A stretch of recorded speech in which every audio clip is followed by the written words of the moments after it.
Фоторепортаж с крутого фестиваля авто кастом культуры. Мероприятие «Кастом Конвенция» прошло в Москве 25 и 26 июня 2022 года. Кастомайзинг – это красиво, круто и уникально. Мы посетили главный фестиваль кастом культуры и сфотографировали для вас самые необычные автомобили и мотоциклы. Вообще-то понятие кастомайзинг относится не только к автомобилям. Доработать и сделать уникальной можно любую вещь. Например, сейчас в моде кастомизация одежды и сумок. Если бренд предлагает вам сделать свой дизайн кроссовок, это тоже кастомизация и персонализация.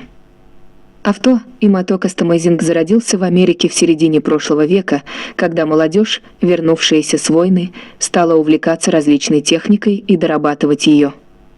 Все это шло параллельно с развитием хот-род движения. Тогда же впервые была организована ныне ставшая легендарной и известной на весь мир неделя скорости на соляном озере Бонневиль. Владельцы хот-родов и других быстрых автомобилей стали гонять на соляных озерах и заброшенных аэродромах, так, по сути, и зародился дрэг-рейсинг.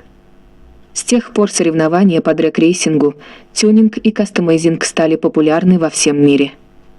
Итак, мы с вами разобрались, что термин «кастомайзер» относится ко всем, кто создает предметы по индивидуальным проектам, отличающимся от заводского многосерийного производства. Постройка кастомного автомобиля, совершенно уникального и зачастую в единственном экземпляре, это процесс длительный и творческий. Поэтому не удивляйтесь, если на кастом-фестивалях вы увидите не только идеально вылизанные машины, но и проекты в стадии «Loading in Progress». За процессом постройки тоже интересно наблюдать. История фестиваля «Кастом Конвенция» началась в 2015 году. Его фишкой стало объединение разных направлений кастома на одной площадке. И сейчас сюда приезжают не только участники на автомобилях, но и мотоциклисты, и велосипедисты, и теперь это далеко не единственная фишка конвенции. Чтобы и посетители, и сами участники узнали о представленных на фестивале проектах как можно больше интересного, организаторы придумали специальную активность под названием «Ток-шоу», когда владелец выезжает к сцене, рассказывает о своей постройке и отвечает на вопросы публики. В течение дня проводится множество активностей, конкурсы, розыгрыши, выступают музыкальные группы и школа танцев, устраиваются бернаут-шоу. В специальной зоне «Гараж» проходят мастер-классы и продаются кастомные вещи. В палатках маркета можно купить мерч и сувенирную продукцию. Со всеми автомобилями можно сфотографироваться. В общем, на кастом-конвенции можно с интересом провести время всей семьей.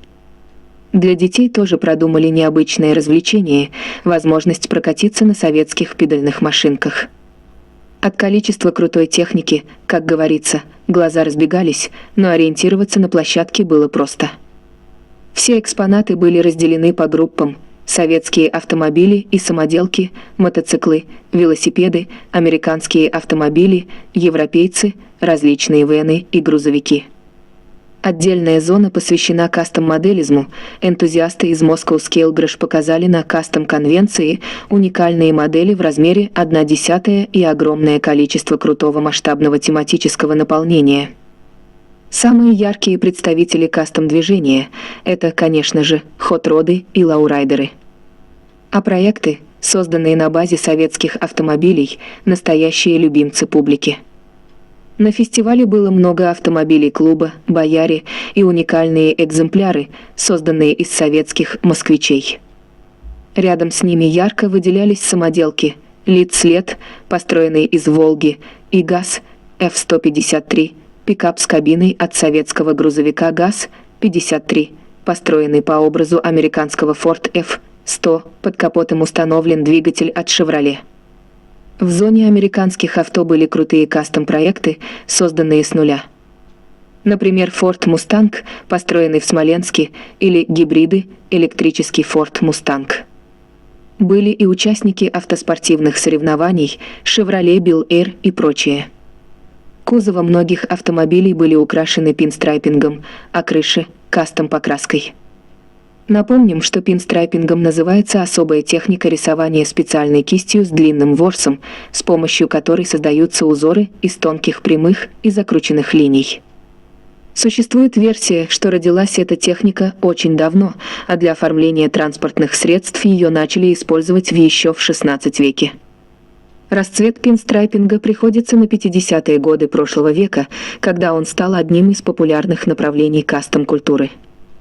Если вы пропустили кастом-конвенцию, то обязательно посетите следующее мероприятие этой тематики – Кастом Уикенд, который состоится 19-21 августа в Москве.